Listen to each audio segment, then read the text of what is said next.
Come back here, back with another video. Today I'm going to be showing you my bucket list of games that I want to complete before I kick the bucket. So a lot of stuff here is going to be kind of no-brainers for you guys. I know a lot of you probably have completed them already, and some of them are going to be like, what game is that? I've never heard of that. Why do you like it so much? Why do you want to beat it so bad? So those games are nostalgic to me. Some of the ones that are kind of, you know, off the chute, and some of the other ones I just haven't been able to find or just haven't had time to play them. You know how it goes. So without further ado, let's get this started. First off, we have Final Fantasy Anthology. This both the games on here, Final Fantasy 5 and 6, I have played before, but I haven't beat them. Final Fantasy 5 actually I've played quite a bit of, and I really like it. It's probably one of my favorite Final Fantasies there is, and it's one of the least talked about Final Fantasies that I hear about. And I really like the job system in the game, and I just like being able to learn all your jobs in one class and then being able to put those into another class while you're learning that other class too. So I really like that, and the job system I think really started in this game. I know I think it was used in Final Fantasy 3 before this, but I think it really came to shine in this game. And from this game it went on to a bunch of the other Final Fantasies with the classes, including Final Fantasy X-2, which I really liked X-2 actually, the job system in that. So I really want to beat Final Fantasy 5, and 6 is iconic Final Fantasy. It's said to be the best Final Fantasy game ever made, so based on that alone, I have to beat it and experience it for myself. I played a little bit of the beginning, and I really like it. I just, you know how things go, you just don't have time for everything. So these two games I do want to beat before I kick the bucket. Another one is the game that a lot of people bought their PlayStations for, and a lot of people were brought into the series through this game, and that is Final Fantasy VII. Yes, it's shocking, but I have played quite a bit of this, but I just couldn't beat it. But I did see the ending, and I've actually, I guess you could say, I beat the game by I watched somebody beat the game. I've seen them play beginning to end in this game, and I watched them play it, watched them do side missions in that, and that's what kind of started me wanting to get a PlayStation, because the friend I had got everything. He got Resident Evil 2, Final Fantasy 7, all these other games. So I watched him play through this game, and I wanted to get it myself. And I finally got it years later because it was so expensive. And I did like what I played through it. I do think it's a bit overrated, but that's just me. And I do like it, though. I don't really like the materia system in the game. That's kind of what turned me off from it. I was much more of a fan of the Final Fantasy 9 learning system, where you learn your abilities through your weapons and your armor. So I didn't really care for the materia system in this, but I do want to go back and play it because I know that it is an excellent story and an excellent Final Fantasy game. Alright, next we have Chrono Cross. This game I have not played, although I've seen a little bit of it played. I have a friend that this is his favorite game of all time, and he speaks highly of it. And you know, it's gotten great game scores back when there was only a couple of reputable gaming magazines and websites back in the day of the early internet, and they gave like this game and I think it was Ocarina of Time Perfect Tens. And I have played Chrono Trigger. I love Chrono Trigger, but the thing that turned me off from this game was so many characters that you could use, and I feared that you couldn't get connected to the characters because there were so many of them, and that's what scared me. But I have heard tons of the soundtrack of this game, and it's fucking amazing. And from what I hear from my friends, they say play it, give it a shot, and that is definitely why this is on my bucket list. And I just recently acquired a complete copy of this, so now I gotta make that come true. Alright, this is another one of my favorite games I just haven't been able to get to. Vagrant Story. Now, interesting story with this is that this is another game that I'll put up another video explaining my Blockbuster games that I used to rent all the time. And this is one of them, Vagrant Story. I rented this on a whim just because I had recently got a PlayStation. I was getting into the RPG craze and I wanted to get some more, and I bought this on, or rented this on cover art alone, and realized it had that magical square soft logo on it, which is, you know, everybody relates that to amazing RPGs, and I rented it. It's an excellent gothic horror kind of RPG. It's in that gothic setting, although I believe it is still in the Final Fantasy universe, and I love the battle system with it. It's like you can injure enemies' body parts, your arms, your legs, your hands, your feet, your body, and your head. And I haven't played this in years, but I believe you can equip your armor based on those body parts as well. And I just really like the gothic setting of it. It was something different than the typical, you know, bright, colorful, kind of a happy RPG where you were out in the field, and this is kind of like you're always in a dungeon and in a castle, and it's really dark and grim. So I rented this a million times, but I just wasn't able to beat it. So this is again a game that I need to beat before I kick the bucket. Alright, these two are next RPGs or games that I recently picked up and I've been wanting. They've been on my most wanted list for the longest time. And this is another game that my friend had that I seen him play and I really liked it.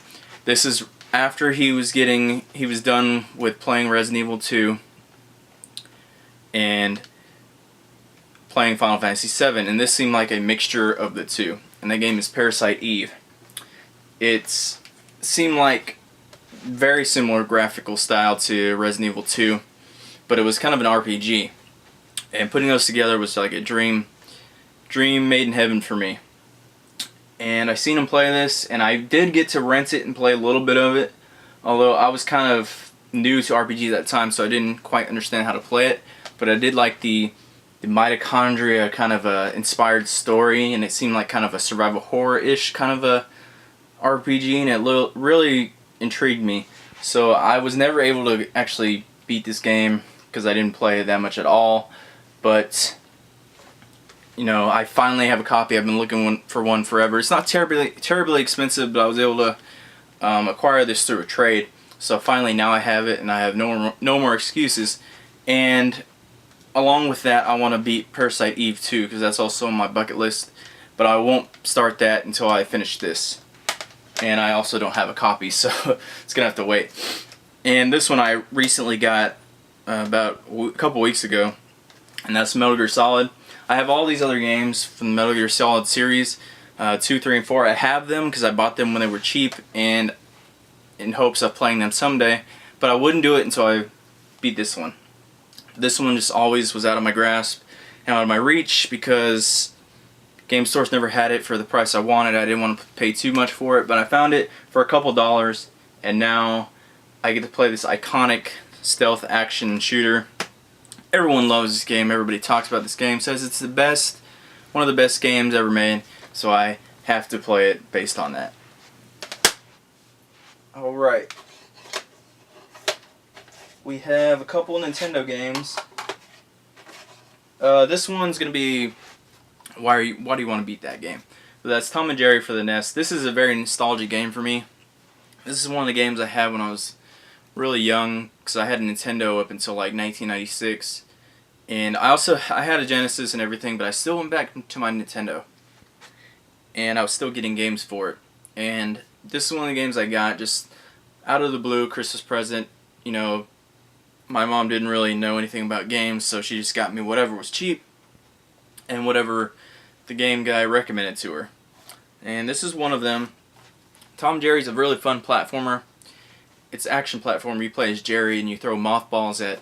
You're going through different levels of the house, and like each level is like a different room of the house or something. Like you're in the basement in first level, and like the second level you're like in a sewer or something like that, and the next one you're like in a kid's room. It's a really cool game. You fight like toy soldiers and spiders, and you just try to get to the next level, to the end of the level, collecting cheese and things like that. At the end of like each level, you fight Tom, and he's like in a different scenario in which you have to throw mothballs at him and beat him. So you keep doing that until you beat the game. I was never able to beat this, even though I played this tons of times. It was one of those games you get like a certain number of continues, and when you die, it's over. So it's a challenging game for me back in the day, and I was just never able to beat it. So hopefully someday I will be able to finally beat this game. Alright, next is another one of my favorite games of all time, and the best in the series to me, and the best music, and that's Double Dragon 2. I haven't really talked too much about this game on my channel very much, but I'm a huge fan of this game. I love Double Dragon. I love everything about this. It has some of the most... I love the artwork on the game, the cover art. It might be one of my favorite cover arts of all time. Just the awesome, 80s looking... There we go, focused. 80s looking guy saving the girl with his brother right there and beating up some guys. If you have the original box, it shows more of the cover art. So check it out online. It's amazing. I love the cover art. But anyway, the game itself is an awesome beat 'em up with 2 players now added to it. And this is another game I had back in the day with my friends. We used to play this on the Nintendo 2-player at the same time, which was even more cool back in the day. And we would just go through the hardest thing was the level that you finally get to where it has platforming in it. This is a beat 'em up. It's not meant to be a platformer, and it forces you to have to platform through different areas in which if you miss a platform, you automatically die because you'll fall on the spikes underneath it. And everybody knows what I'm talking about if you play this game. So even if you do well up until that point and save all your lives, and you just screw up once or twice, that's 2 lives, and you need those lives for the next levels. It's towards the end of the game, and I was able to beat the platforming part after that, but since I've used so much lives trying to get past that part, it left me with nothing at the end of the game, hardly to beat the final boss. So this is definitely a game that I want to finish someday. It's probably one of my favorite beat 'em ups of all time. Gotta do it. Next, another game. You guys won't believe this when I tell you. I've never beat the original Mario Brothers ever, and I mean that without a little help. And the story is, I can get to the end of the game no problem. I can even do it without the warp pipes, and I do this without the continue code. But the thing is, at the end, towards the end of the game, like level 9 something, there's that castle that is a maze, and you guys know what I'm talking about. I was never able to beat this game because time would run up on me because I didn't know where to go, and I refused to use a walkthrough or a hint guide on how to do that. Even back in the day, there wasn't anything of that sort, unless you found it like a magazine, which I didn't. So I would always die, waste my lives on that one level. And even to this day, I kind of refuse to use the walkthrough, but one day, hopefully, I'll be able to finally pass that castle. Oh, The Legend of Zelda Majora's Mask. This is another game that I rented back in the day, and stupid me, I didn't realize that you need an expansion pack to play this game, because back then, I just didn't pay attention to game cases, and even in Blockbuster, I don't even think they mentioned that you needed this expansion pack in order to play the game. So I rented it, came home, didn't realize that I couldn't play it because I didn't have an expansion pack, and even to this day I still do not have an expansion pack. So I still can't play this game unless it's on the compilation or whatever. But I've never even started Majora's Mask, and a lot of people say it's one of their favorite Zelda games, and a lot of people say they hate the game. So it's that love-hate relationship going on with it. So I like games like that kind of, it's up to you to decide. You definitely have to play it. It's not one way or the other. It's not love, and it's not everyone hates. It's either some people love and some people hate. So that's something that I need to experience for myself. I know it's a dark kind of Ocarina of Time style game, which is fine with me. And I've beaten almost every other Zelda that I count as Zeldas, and this is one that I just haven't even played yet. So I love Zelda, so I have to give this one a shot. Next we have Shadow Hearts. This is a game I bought a couple years ago based on YouTube recommendations. I'd never heard of it before, but everybody says it's like a survival horror RPG. Once again, kind of like in this, it's got that same style as like Parasite Eve with the survival horror and the RPG, but combining those two and like to a new age, not new age anymore, but a newer kind of a RPG on the PS2 was something that I was totally interested in. And it's got this unique RPG system with a wheel in it that looked pretty cool because I've watched game trailers of this game. So, and I love the cover art of it. So this is a series that I definitely want to get into. I at least want to beat the first one because I heard that kind of goes downhill. So I want to beat this one and the, I believe there's a precursor to this on the PlayStation. I think it's called Kessen or something like that, but I want to beat those two. And if I can, I want to get the other two that were on the PlayStation 2 and give them a shot at least. But this one I definitely want to beat. And last one I have it right here. It's actually in my top loader. This is an RPG series that nobody talks about. Like hardly ever. Even though I've been on YouTube for a long time, I haven't heard hardly anybody talk about it. And it's RPG series on the Super Nintendo that was released late in the Super Nintendo's life. I love this series. I love the art style of it. I love the music. Music is fantastic. It's just an RPG series that not a lot of people have experienced or talk about. And the first one I have completed, I beat it about 11 or 12 years ago. Loved it. This is the sequel to it, which is actually a prequel, and that is Lufia 2. Rise of the Sinistrals. It took me so long to find this game. Even loose, getting this game is very expensive. Like I said, it was a late release in the Super Nintendo. So if you find it if you want to buy it with the box, like on eBay, this goes for $100+ So the game is kind of rare, but the first one's a little easier to find, so you should get that for like $40. I highly recommend this series. I have played a little bit of this, but I have not beaten it. My friend's dad back in the day, he was a huge RPG gamer, and he gamed back, like, he was an older guy. He was like a middle-aged guy in his 30s or his 40s, and he played RPGs.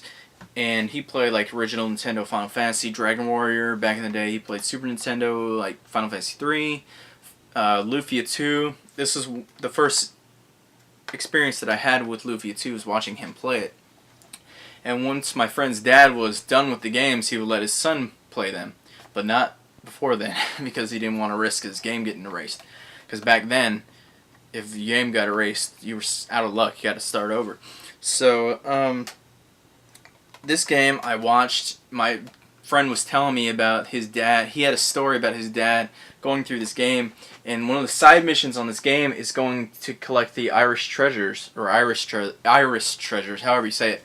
And it's like a randomized dungeon, and like you have to get, I'm not sure of the details, but you have to get these Irish treasures, and if you mess up, you have to go through the dungeon all over again. So apparently my dad's friend played through the dungeon the whole time, a couple times, getting all these treasures, and like he played through this one dungeon, didn't get the treasure like towards the 99th floor because you have to go through all these floors. He didn't get it, so he took the game out, threw it out the window, and I really wanted to play this game. I loved everything about it from what I've seen.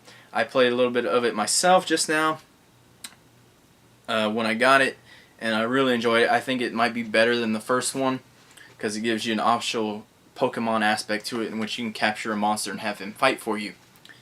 The copy I have is kind of beat up, but I didn't care. I wanted to get it. You rarely see it in the wild.